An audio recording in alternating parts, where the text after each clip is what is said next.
Well, holy shit. Ladies and gentlemen, you might think it's amazing to see yourself portrayed as in this sort of way, like some cartoon character, but when you have to sit for 2.5 fucking hours and see yourself as this cartoon arsehole, with some person in a denim jacket pretending to be me just saying fuck, basically. This is years of training in the dramatic arts, of course, by Craig, you know.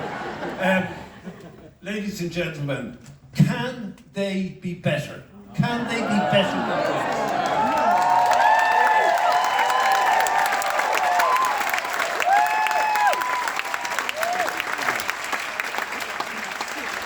So I was there with them when they were beginning it. He was mortified, having to put on this, very difficult accent to impersonate this adenoidal drone that goes on. And I was with them when we were in the old Vic, and then we all went to Toronto, and we're back in the West End where this show belongs and where it should run for years and years and years.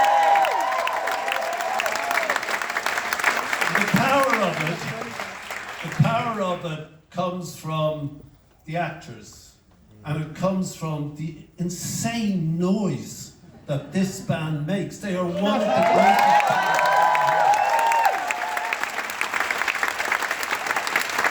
It's quite a trick. It's quite a trick to do this every night of the week and sometimes in the afternoons as well, and still find the thing that you've got to put across. Now, I was sitting down there with my mate, Stuart, and I looked around, I could see people, and there's people crying. And they're crying about something that happened 40 years ago. Sit down, everyone, sit down. Something that happened 40 years ago. That many of us remember and participated in, and some of us are seeing it for the first time. And by and large, this sort of crazy version is exactly what happened. That's true. A lot of it is really exactly accurate as to the linear sort of events that occurred.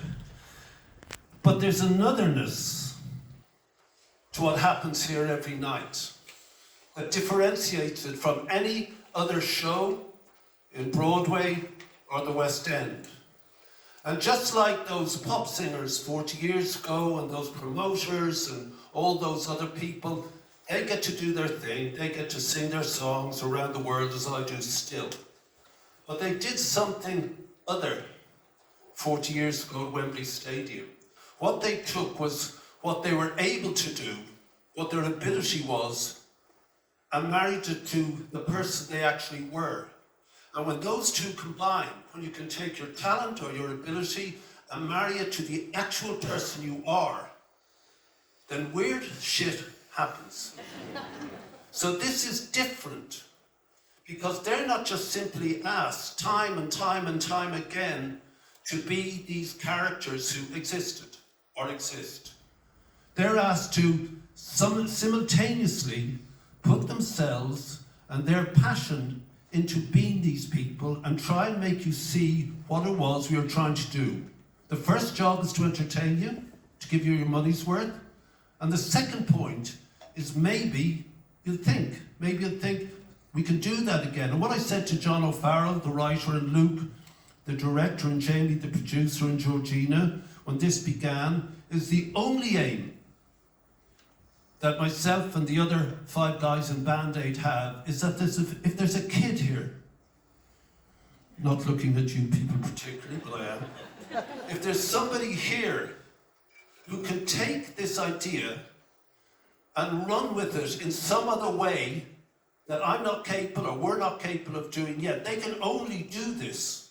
And by doing this, now this is insane, by doing this every night of the week, these people are giving 10% of everything this makes, because the rest is usually taken up in costs. And so far, these people here behind me have raised almost £1 million. That's what they've done.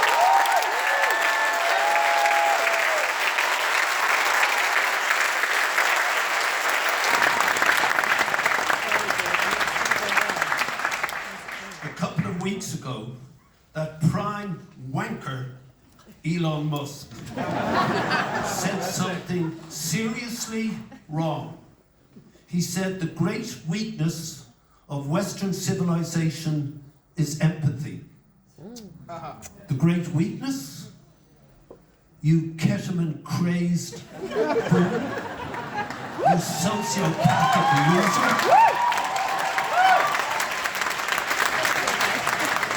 Empathy is the glue of civilization.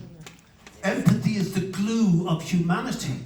It's how we do things together, ensemble. It's how we sit here together and clap because we actually understand that this is the stuff that works. So the money these people have raised has already, in the place that was the epicenter of the famine in 1984, which they've addressed, they've already built hospitals and schools and stuff like that with the money by doing their job tonight. That's what they've achieved.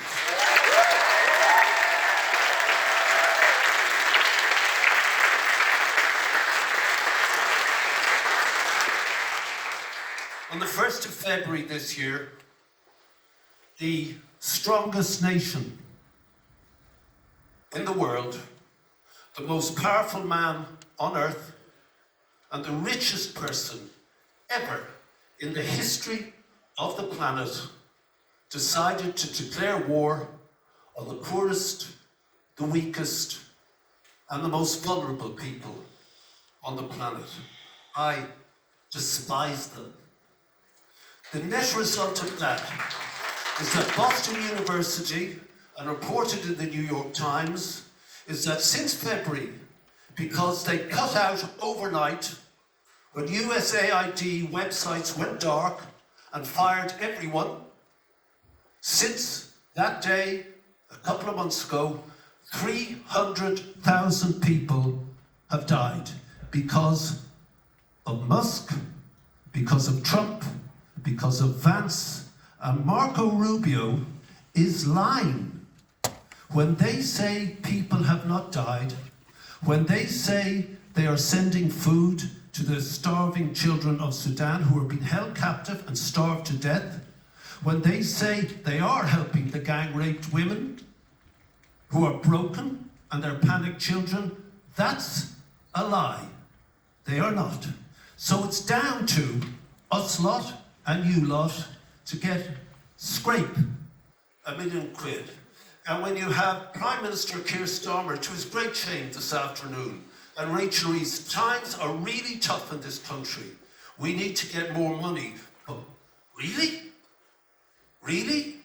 We're going to stop helping the people you've just clapped for to make a few bucks? We need to be helped. We need to have the NHS. We need to rearm because there's a thug currently invading our continent. But really? All that intellect, that's all you can do? Snatch it from those people? Hold on. Snatch it? No. It can't work like that. It doesn't have to work like that. And it began not working like that in 1985. And we took it all the way 20 years later to Live 8.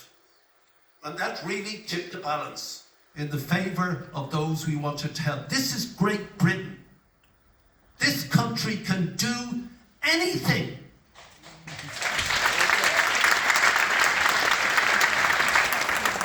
And it led the way for many years, and times are really tough, believe me. Times are really hard, but we don't let ourselves go. And these people aren't, and you didn't tonight, so you guys, unfortunately, you're too young, and I'm looking at you. There's loads of you around the place. Anything you can do, use your noggins. Get people to come here again, not because some money will go to those who are gang raped and stumbling over the line, and Band-Aid will be there to bandage their broken bodies as much as they can. They will be there to put those children into school or give them food. We will be there.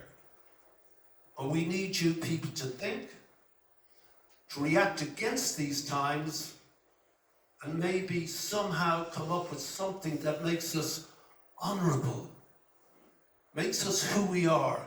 Take what you can do, accountants, working in a gas station, postman, working as a secretary, lawyers, take what you can do, like they all have, and put yourself into this other position.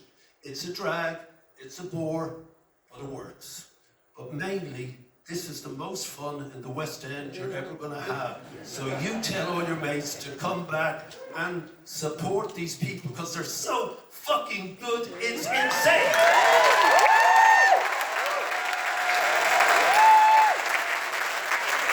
Thank you to all conversations of entertainment and inspiration, Mr. Bob Geldof. Thank you for the gift of 2 part tonight. I want to say.